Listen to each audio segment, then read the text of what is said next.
all eyes on the budget as President presents appropriation bill for 2023. Good evening and welcome. This is Primetime News on TV1. Today is the 14th of November 2022. I am Jaima Ratnaik for the Newsfirst team. Here are your headlines for tonight.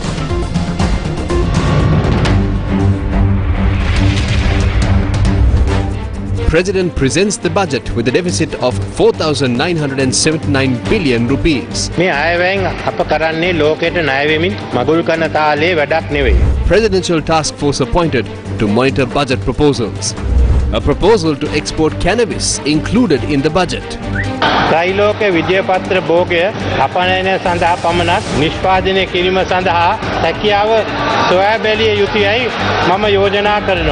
Hirurika Premachandra arrested for attempting to stage street play along road leading to President's house. 6 independent SLPP MPs joined the Samagi Jana Balawege-led alliance. Vasantha Mudalige presented to court. Further identification parades needed, says police. People are not asking for concessions, says Sri Lanka Podujana Peramuna. රජයක් හැටියට අපි ඒ සහනාධාර දෙන්න ගත්ත ක්‍රියාමාර්ගය මේ රටේ ජනතාව ප්‍රතික්ෂේප කරලා තියෙනවා. ඉතින් ඒකින්ද අපි තවදුරටත් මේ සහනාධාර දෙන්න කියන ඉල්ලීම ජනාධිපතිවරයාගෙන් කරන්න ගියේ නැහැ.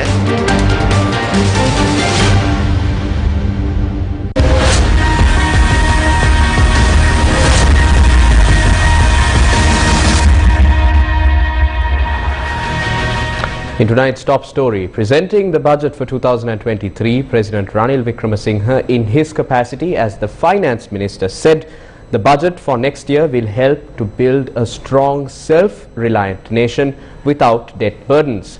The president pointed out that the new budget will not be limited to the agreements reached with the International Monetary Fund. After being welcomed by the government faction MPs, including Prime Minister Dinesh Gunawardena, upon his arrival to the parliamentary complex, the President presented the 2023 budget on Monday afternoon. The economic base created in 1977 is no longer relevant at present. It is broken, just like the closed economy that once functioned. So we have to think about the present. Be careful when someone that has caught the question by the tails says that they have the power to build the country. It is a lie when they say that they will put thieves and corrupt people in prison as soon as they come into power. As soon as they come to power. It is a lie when they say that they will create a country free from corruption and waste. All these are essential for the development of a country. We must realize tomorrow, if not today, that the answer to the question of present-day Sri Lanka lies in a more complex and difficult range. These budget proposals are different from the traditional. We are used to reductions in prices of goods, salary increases, concessions, etc. through budget proposals. We like to see budget proposals that appear to be relief-oriented, even though it means indebtedness. We have lost our way by taking that popular route. Now we can no longer continue to go down such wrong paths. The President also elaborated on the budget targets. Our achievement will not be celebrated by falling into debt internationally. Therefore, this budget will lay a foundation that ensures our ability to stand on our own strength in creating a new economy. If we build the future through the foundation created by this budget, we will be able to enjoy a prosperous economic environment by the end of 2023. The economic benefits will flow throughout the country. The economic reforms we are introducing are not limited to those agreed upon with the International Monetary Fund. These proposed reforms by the International Monetary Fund are limited only to economic stabilization. Our envisaged reforms and recognitions are what the country has needed for a long time to build a new economy. This is a role that many governments have opted to ignore with popularity in mind. We will undertake an onerous duty for the country.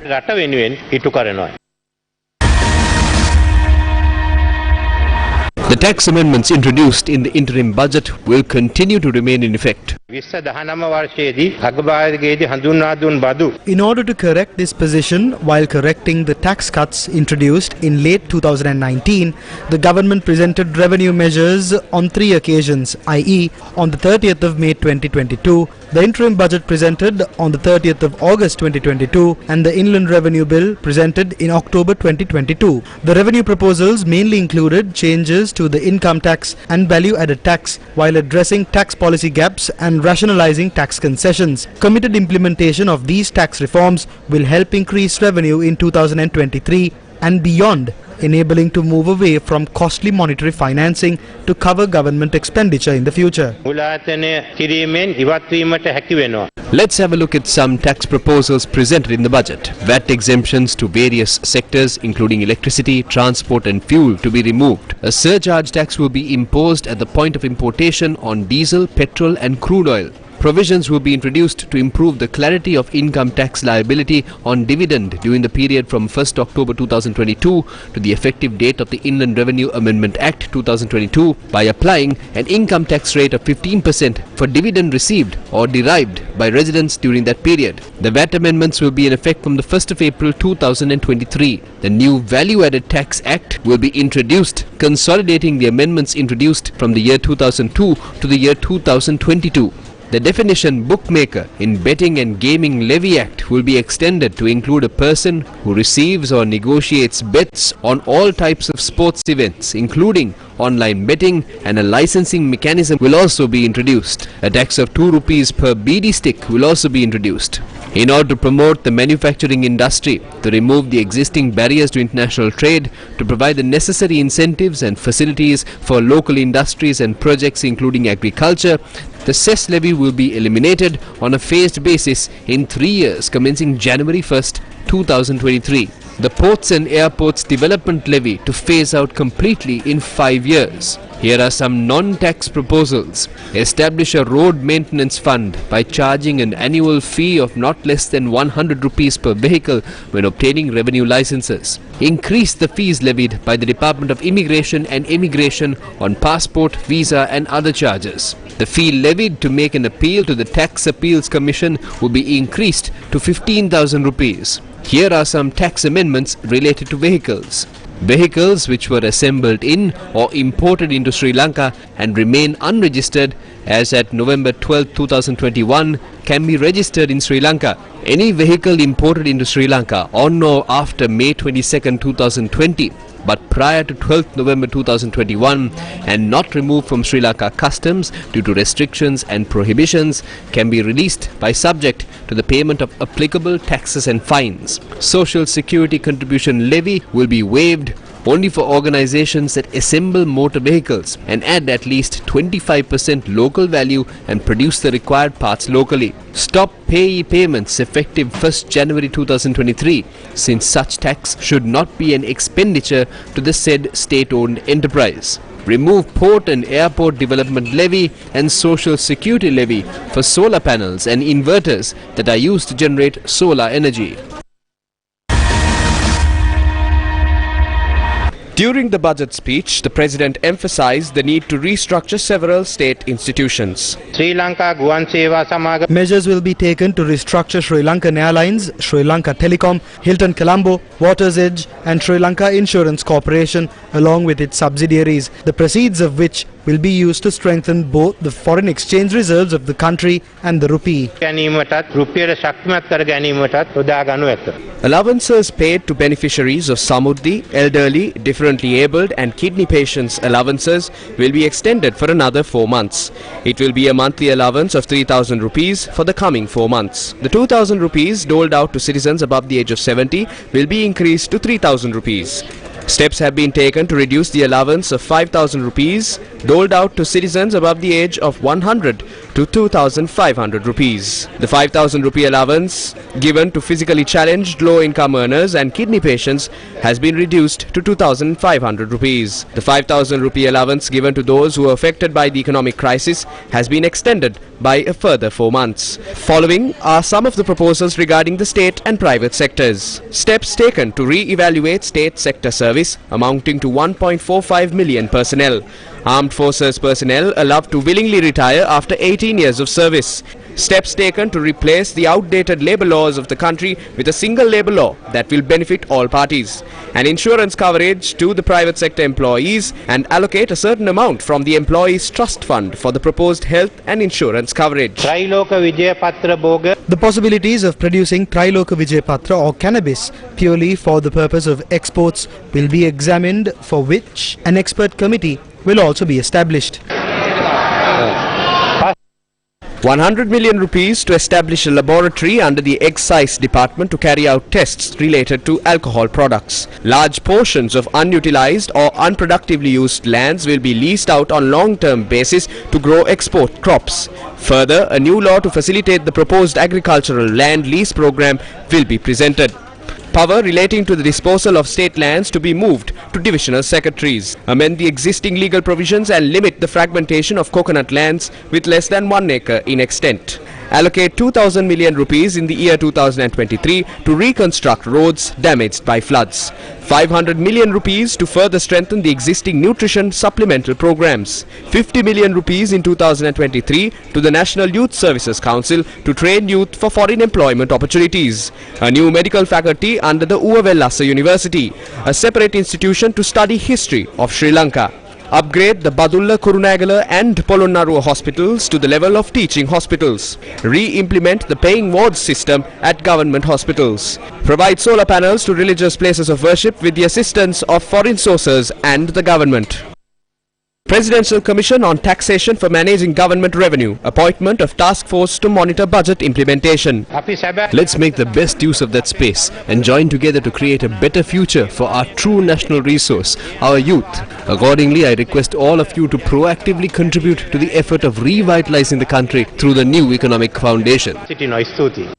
According to the 2023 budget, the total government revenue is 3,456 billion rupees. Total government expenditure including debt servicing stands at 7,879 billion rupees. The budget deficit is approximately 4,979 billion rupees. In more news from here at home, the Sri Lanka Podujana Peramuna noted that the president has not been asked to provide concessions to the people at this year's budget. We should honestly say that we stood as a party in the matter of giving concessions to the people. When the price of gas increased in the world market, we did not increase the price of gas here. When the price of fuel increased in the world market, we did not impose that burden on the people of the country. We as a government have borne them, but the people of the country did not accept it. The people of the country took to the streets and said they did not need that, and they said that we should get it at world market prices and that it will be sufficient if we continue to provide it. So I think the measures taken by us as a government to provide those subsidies have been rejected by the people of the country. Therefore, we did not ask the president to give further subsidies. Regarding other matters, such as matters regarding economic growth and various other decisions that we all could not reach an agreement on, was discussed with the president. Several independent members of parliament joined the opposition earlier today ahead of the budget presentation.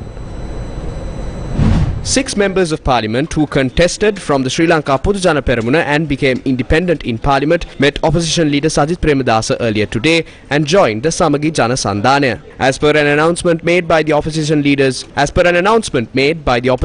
office, parliamentarians Anura Priyadarshana Yapa, Chandima Veerakodi, Jayaratna Herath, Dr. Sudarshini Fernando Pulle, John Seneviratna and Priyankara Jayaratna joined the SJB-led alliance.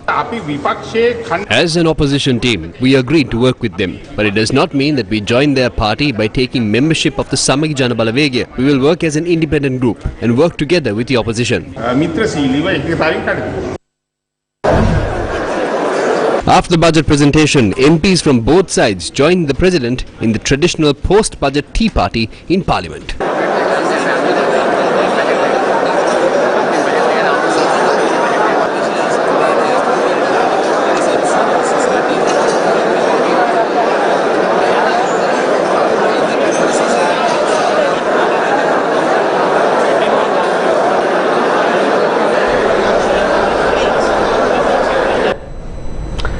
Let's now take a look at the view of this year's budget through the perspective of Newsfirst's very own cartoonist, Saduni Somaratna.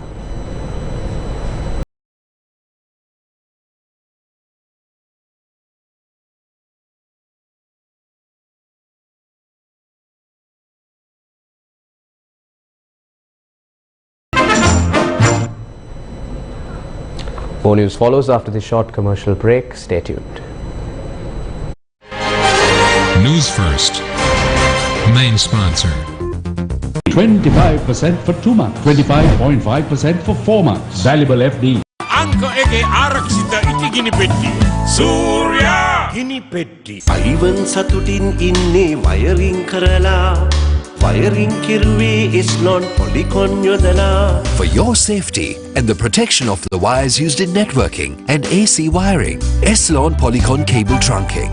A trusted place for your fixed deposit. Valuable FD, 25% for 2 months, 25.5% for 4 months. Valuable FD, the symbol of stability. Welcome back to the news. You're watching Primetime News on News First. Sri Lanka's Human Rights Commission has summoned the Public Security Secretary and the Police Chief on the 21st of November over recent incidents of police brutality. A statement from the Human Rights Commission of Sri Lanka said that it does not in any way accept the code of conduct of police officers who are committed to uphold the law to be acting in a manner that threatens the rule of law. The Human Rights Commission said that the Public Security Secretary and the Police Chief would be questioned on recent events and methods of preventing a recurrence. In more local news, the Cinnamon Gardens police arrested former parliamentarian Hirunika Premachandra and 14 others who attempted to perform a street play along the road that leads to the president's residence. Police said the group was arrested on several charges. Group including former parliamentarian Hirunika Premachandra commenced a protest march from the Independence Square in Colombo opposing violence against women. Police intervened and attempted to block the protest march when the group tried to move forward.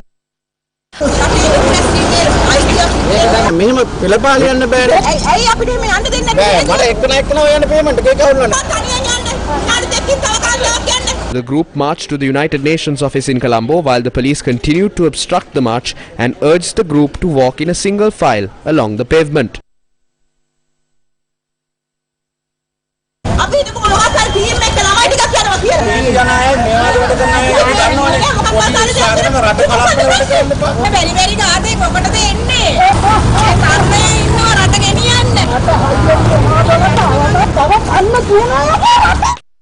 The group then proceeded to take steps to perform a street play opposite the UN office.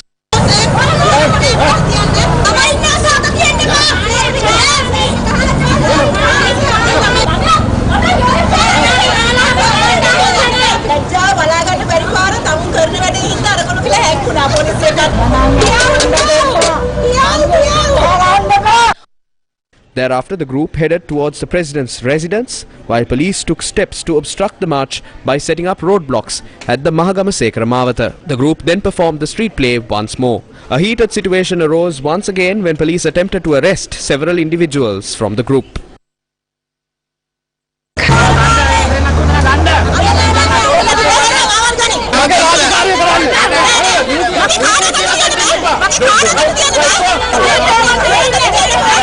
Meanwhile, police arrested a woman who performed in the street play in the following manner.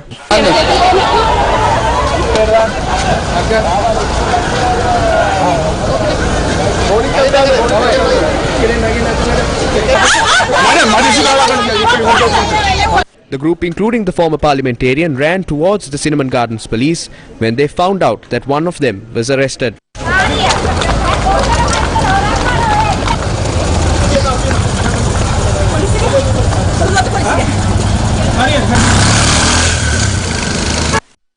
The group that arrived at the Cinnamon Gardens police station held a protest calling for the release of the arrested individual.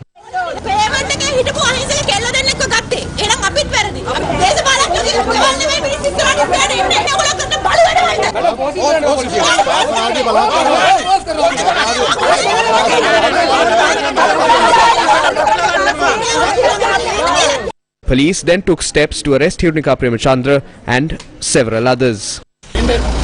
මහපාර payment එකේ ඇවිත් එකේ වැරද්දට තමයි අපි මේ අරෙස්ට් කරන්නේ. ඇතුලේ 50කට වැඩි කට්ටිය ඉන්නවා. ඒ කට්ටිය වෙනුවෙන් අපි මෙතන ඉඳගත්තා. හේතුව තමයි ඒ කාන්තාවන්ට කරපු අර විදිහට අත්තරක් කොට ගත් එකට විරුද්ධව අපි මෙතන ඉඳගත්තා. අපි කිව්වා අපිවත් අරෙස්ට් කරන්න කියලා. මොකද මේ කාන්තාව කිසි වැරද්දක් කරේ නැහැ. They protested in the form of a street play to mark Orange Week to stand up against violence against women. Thereafter, a few of them were arrested on charges of walking opposite a house that the president was allegedly residing in. This is a serious violation of human rights. Hirunika Premachandra was arrested on charges of obstructing police officers from carrying out their duties. Meanwhile, a group including the leader of the opposition, Sajith Premadasa, arrived at the police station to meet the arrested group, including Hirunika Premachandra. We believe that she would be released. Sadly, the provisions of the constitution are not met and injustice reigns supreme. We believe that the people's power would bring about to secure victory for democracy. Next time we'll be here with more than hundreds of thousands, so don't undermine us.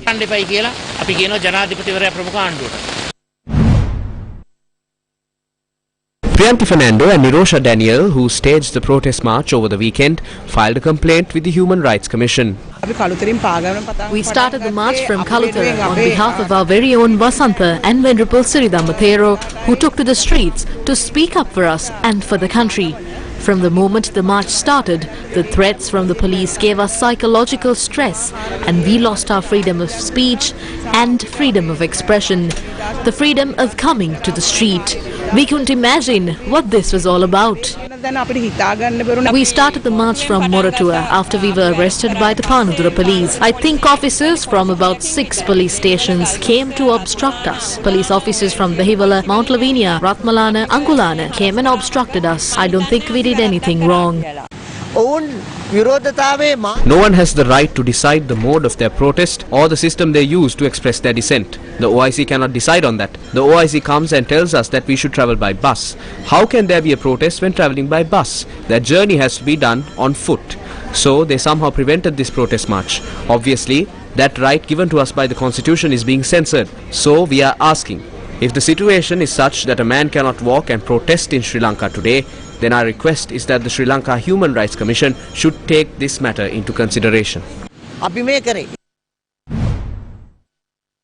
Women for Rights filed a complaint with the Police Commission seeking justice for the police women and other women who were harassed during a protest in Kalutara.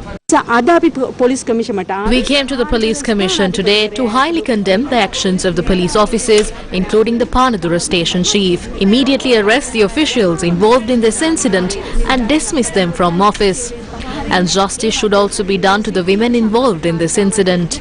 We also request that the police be rehabilitated because the police is an institution that deals very closely with the public. We further warn the president of this country to not attempt to lay hands on the women of this country. Only 2 women of this country took to the streets, but there are 56% of women in the country. So don't mess with these women by laying hands on the bodies of the women of the country. The women of the whole world condemn this violence. The chairman of the National Police Commission, former Inspector General of Police Chandra Fernando, has instructed the Inspector General of Police to conduct an immediate investigation into the incident. The Human Rights Commission has also called for a report from the IGP regarding the matter. The chairman of the commission, retired Supreme Court Judge Rohini Marasinghe, said that further action will be taken as soon as the report is received. Police spokesperson and attorney SSP Nihal Taldua said that the IGP has ordered the director of the Special Investigations Unit to immediately probe the matter. The State Minister for Women and Children's Affairs, Geeta Kumarasinghe, commented on the matter. Police නිලධාරිනියක තවත් police නිලධාරියෙක් කරන ලද ඒ අසික්කිත වැඩේ ගැන We express our genuine displeasure over the horrific incident that took place where a police officer was seen assaulting another female police officer. We are disappointed and we condemn the action. If the policemen treat their colleagues in this manner, imagine how they must be treating the general public. Someone watching that visual can wonder there are 9,000 female police officers. If your daughter joins the police, is this how she'll be treated by the senior officials? Look at the parliament. Do they treat women right? Look at how they insult us. Some are mentally ill. That's not my problem. They should learn to respect women. How can we create laws? What are we talking about in parliament? You, me and all of the females should get together and fight against the violence and injustice against females. I don't think there are any restrictions for 2 women to carry a board and stand on the road. There are many drug addicts in the country who come and sell drugs in front of schools. That's what the police should be after. There are thieves and rapists out there. The police should be after them. ඉතින් ඒවයි අල්ලන්න ඕනේ. පට්ට හොරු ඉන්නවා හැමතැන්වලම. ඒවයි අල්ලන්නේ ස්ත්‍රී දූෂකයෝ. The convener of the Inter-University Students' Federation, Vasantha Mudalige, was presented to Tangol Magistrate Hemanta Pushpakumara on Monday afternoon, following an order issued by the Supreme Court recently.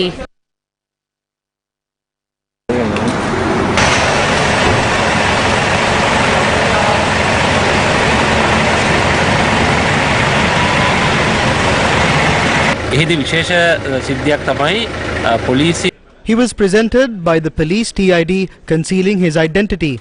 The court was informed that he needs to be presented for trial in other cases. Accordingly, we questioned as to which court, under which case number. Should he be presented to the identification parades? The official stated that he has no knowledge on the matter. Accordingly, we have reported to the court today that the 90 days will be completed on the 18th of this month, and after that, if such instances occur, that is done with the ulterior motive of keeping the suspect in custody. The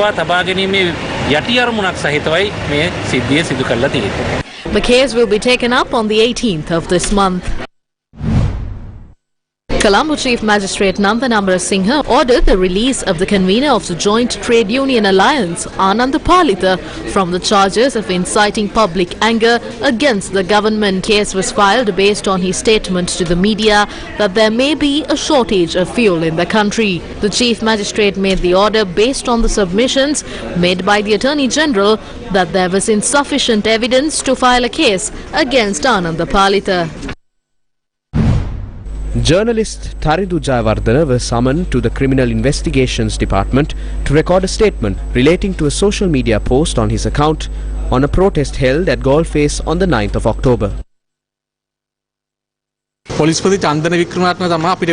IGP Chandana Wickramaratne himself has sent this complaint against us. We were interrogated for about 4.5 hours. I think what we understood from the way this investigation went was that the IGP wanted us to stop dealing with these police officers in the future.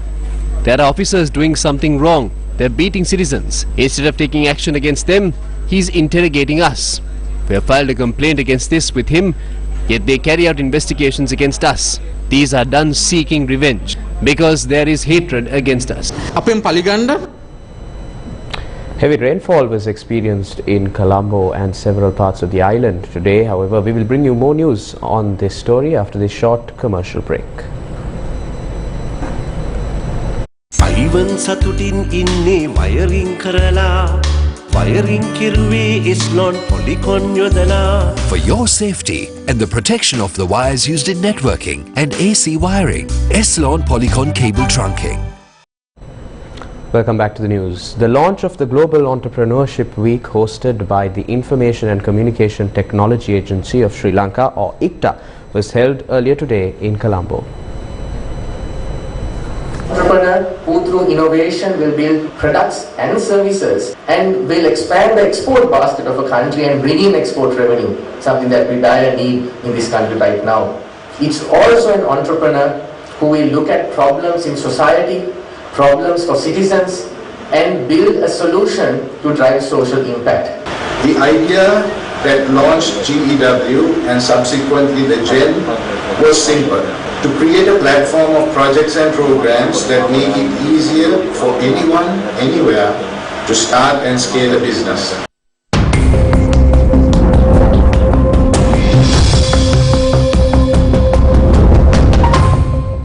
Heavy rainfall was experienced in Colombo and many other areas earlier this evening. Heavy rains battered Colombo and its suburbs as well as several other areas in the country. Multiple areas were inundated as well. The Met Department said about 75 millimeters can be expected at some places in southern, Sabaragamu and Uva provinces.